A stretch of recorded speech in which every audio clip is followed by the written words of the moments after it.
Welcome to our show ma'am. Thank you so much. Doctor, सबसे पहले तो हम ये जानना चाहेंगे कि वैक्सीनेशन जो है वो बच्चों के लिए इतना क्यों ज़रूरी है?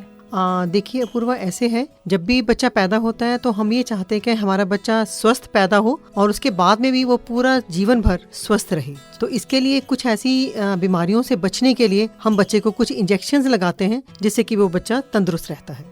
डॉक्टर, ऐसे कौन कौन से टीके होते हैं जो बच्चों को लगते हैं? देखिए पूर्वा, ऐसे है कि सबसे पहले तो जब बच्चा पैदा होता है तो उस समय हम बच्चे को BCG देते हैं जिससे कि बच्चे को TB से बीमारी से बचने के लिए होता है। साथ में हम उसको देते हैं बायोवेलेंट ओरल पोलियो वैक्सीन की बूंदें देते हैं जो पोलियो से बचाव के लिए है, और साथ में हेपेटाइटिस B जो कि हमारे बच्चे को पीले से बचाव के लिए है। ये जो तीनों खुराकें हैं ये हम बच्चे को उस समय देते हैं जब बच्चा पैदा होता है। उसके बाद में धीरे धीरे जैसे बच्चा हमारा 6 हफ्ते का हो जाता है उस समय बच्चे को फिर बूंदें भी पिलाई जाती हैं। साथ में बच्चे को पेंटावेलेंट वैक्सीन जो कि 5 बीमारियों से हमारे बच्चे को बचाता है वो दी जाती है। ये पेंटावेलेंट की फर्स्ट खुराक होती है, साथ में ओरल पोलियो की फर्स्ट खुराक। सेकंड, उसमें जब बच्चा हमारा 10 हफ्ते का हो जाता है फिर हम पेंटावेलेंट वैक्सीन की सेकंड खुराक देते हैं, साथ में ओरल पोलियो वैक्सीन की सेकंड। अब जब हमारा बच्चा 14 हफ्ते का हो जाता है उस समय जो सबसे ध्यान रोग हमें जो बात है वो ये है कि पेंटावेलेंट की तीसरी खुराक, ओरल पोलियो वैक्सीन की तीसरी खुराक, और साथ में एक हमने नया इंजेक्शन जो शुरू किया है वो है IPV, वो साथ में बच्चे को देते हैं। ये हमारे इस तरीके से चलता है। उसके बाद में जब हमारा बच्चा हो जाता है 9 महीने से लेके 1 साल के बीच में हमने अपने बच्चे को खसरे का टीका देना होता है, और साथ में खसरे के टीके के साथ में विटामिन A जरूर पिलाइएगा अपने बच्चे को, ये भी बहुत जरूरी है। इस तरीके से हम 1.5 साल पे बच्चे को वैक्सीनेशन करते हैं, फिर 5 साल पे है, फिर 10 साल पे, और इस तरीके से जब तक कि बच्चा 16 साल का नहीं हो जाता हमें अपने बच्चे को नियमित रूप से खुराक देनी जरूरी है। तो जैसा डॉक्टर आपने बताया कि 16 साल तक, तो 16 साल तक सिर्फ कौन कौन से टीके, जो यही आपने बताया कि खसरे का टीका लगना जरूरी होता है, ये सिर्फ 3 साल तक है कि 16 साल तक लगेगा ये? अपूर्वा, ऐसे है कि अभी तक तो जो हमारा जो नेशनल इम्यूनाइजेशन शेड्यूल है जी, उसके मुताबिक हम खसरे का जो टीका लगाते हैं 2 बार लगाते हैं। एक तो हम लगाते हैं जब हमारा बच्चा 9 महीने से लेके 1 साल तक का है, और फिर उसकी जो सेकंड खुराक होती है वो उसकी दी जाती है जब वो बच्चा 1.5 साल का होता है। उसके बाद में जो 16 साल की जैसे आप बात कर रहे हैं जी, उसके बारे में तो हम सिर्फ बच्चे को टेटनस का टीका लगाते हैं। दैट इज वो इम्पोर्टेंट है। डॉक्टर, ये आपने बहुत ही अलग बात बताई, क्योंकि ज्यादातर लोग ऐसे हैं जिनको ये नहीं पता कि 16 साल तक हमें वैक्सीनेशन लगवाने होते हैं। उनको लगता है 3 या 4 साल का बच्चा हो गया तो उसके बाद वो लोग छोड़ देते हैं।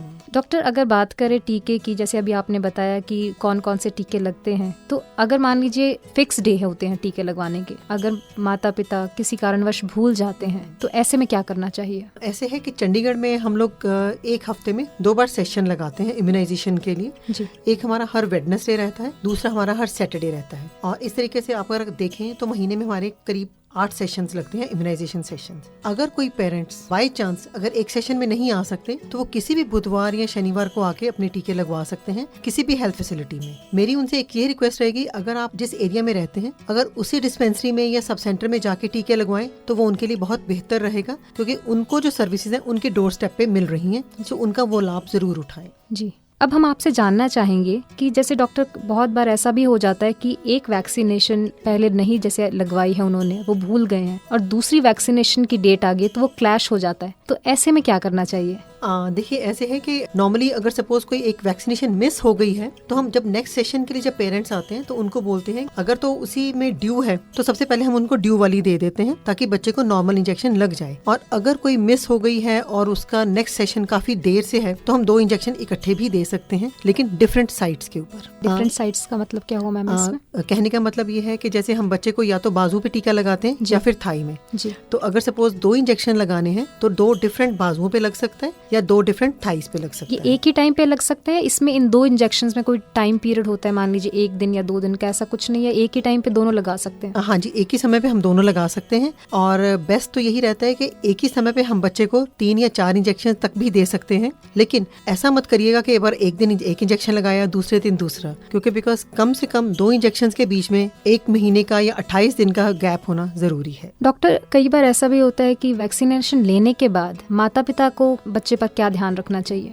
देखिए, जब बच्चे को इंजेक्शन देते हैं, वैक्सीनेशन करते हैं, तो कुछ वैक्सीन के बाद में बच्चे को फीवर आ जाता है जी, यहाँ बच्चे के जहाँ पे इंजेक्शन लगता है कि उस जगह पर छोटी सी गिल्टी सी बन जाती है, तो हम पेरेंट्स को यही बताते हैं कि जब बच्चे को बुखार आए तो उस समय एक तो बच्चे को सिर्फ पैरासीटामोल जिसको हम बोलते हैं वो जरूर दे दें, और दूसरा, जिस समय बच्चे को अगर गिल्टी बनी है तो वहाँ पे भी कॉल इट कोल्ड स्पॉन्जिंग। कहने का मतलब यह है कि एक साफ कपड़े में बर्फ का जो टुकड़ा है उसको ले लें और हल्के से मसाज करें, तो इससे बच्चे को उस जगह पे पेन कम होगी। ये 2 छोटी ऐसी चीजें हैं, अगर थोड़ा सा ध्यान रखा जाए तो बच्चा भी ठीक रहता है और उससे क्या होता है कि पेरेंट्स नेक्स्ट इंजेक्शन के लिए आने के लिए तैयार हो जाते हैं। अगर ये हम न बताएं तो पेरेंट्स को लगेगा कि शायद वैक्सीन करके मेरे बच्चे को बुखार हो गया, so they don't turn up for next injections. तो डॉक्टर, जैसे वैक्सीनेशन के बाद बच्चे को फीवर हो जाता है, आपने बताया, तो फीवर अगर मान लीजिए 2 या 3 दिन से ज्यादा तक रहे तो उस टाइम पे उनको डॉक्टर को दिखाना चाहिए या फिर वही जो दवाई उनको दी गई है उसी पे कंटिन्यू करना चाहिए?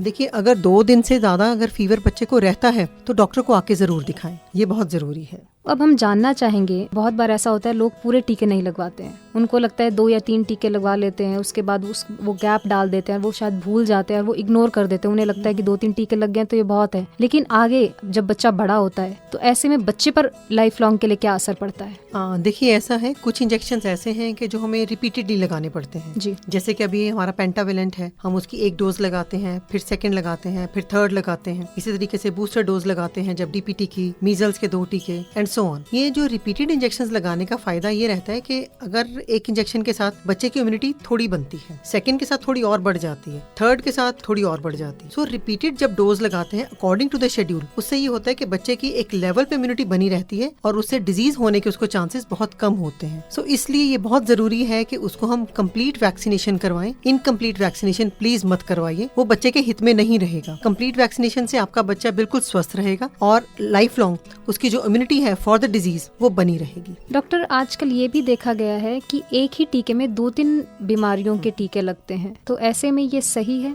देखिए, ऐसे था पहले, जब शुरुआत में एक डिजीज के लिए एक टीका लगता था, फिर उसके बाद में जैसे हम देखें तो 2 या 3 के लिए इकट्ठा हो गया। अभी जैसे एक हमारे है पेंटावेलेंट है, तो वो 5 बीमारियों के लिए इंजेक्शन लगता है। इसका एक तो फायदा ये है कि एक तो जो मदर है उसको बार बार नहीं आना पड़ता। उससे क्या होता है कि एक तो बच्चे को एक ही सिटिंग में हम 5 बीमारियों के लड़ने की क्षमता वाला इंजेक्शन लगाते हैं। और सबसे बड़ी बात यह है कि अगर हम बताएं तो बच्चे को टीका एक लगता है, नहीं तो आप सोचिए कि छोटा सा बच्चा है, उसको अगर हम बार बार जगह जगह प्रिक करेंगे तो वो भी ठीक नहीं है। सो it is beneficial for the child, ताकि उसको इंजेक्शंस भी कम लगे और उससे क्या होता है कि एक ही बीमारी से, मतलब 5 जो इंजेक्शंस हैं उसकी जगह पे एक ही टीका लगा रहे हैं। So it is equally good, so उसका कोई नुकसान नहीं है बच्चे को। तो मतलब ये एक तरह से सही लिया गया, इट इज सही डिसीजन है। ठीक। अच्छा डॉक्टर, ये वैक्सीनेशन में माता पिता और स्कूल्स का क्या रोल रहता है? देखिए, ये माता पिता का रोल तो बहुत ज्यादा है और इक्वली इम्पोर्टेंट ये स्कूल्स रोल। माता पिता का ऐसे है कि जैसे उनके लिए, जैसे जो उनका बच्चा है वो सुप्रीम है, तो इसलिए हर पेरेंट की ये आई वुड रिक्वेस्ट कि ये रिस्पॉन्सिबिलिटी रहे कि सिर्फ 1 या 2 टीके मत लगवाइए अपने बच्चे को।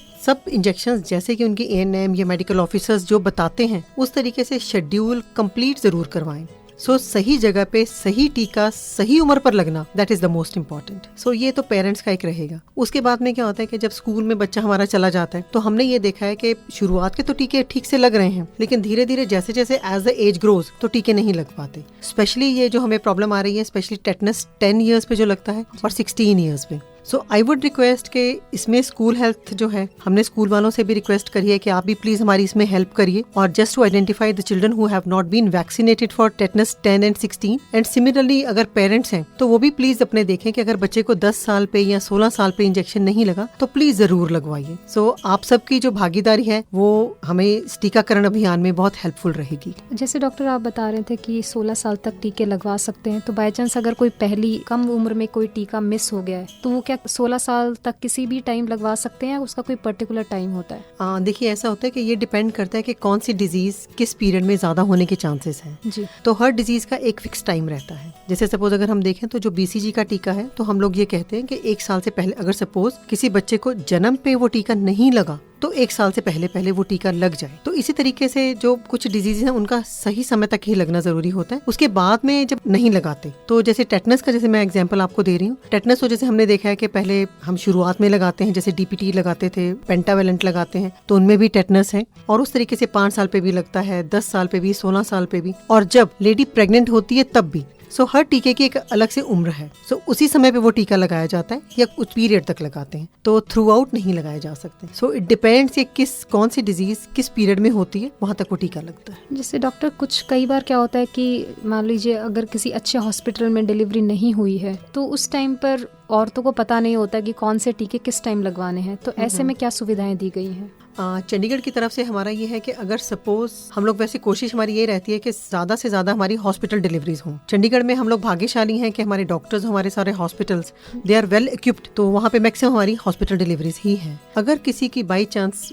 होम डिलीवरी हो जाती है तो उसमें क्या है कि तो हमारी जो ANMs हैं वो उनको जाके वहाँ पे जाके घर में जाके देखती हैं, क्योंकि उनको 24 आवर्स के अंदर अंदर जाके देखना होता है कि बच्चा ठीक है कि नहीं। तो उस समय हमने पूरी सुविधा ये दी है कि बच्चे को उस समय टीका लगा दिया जाए। जी डॉक्टर।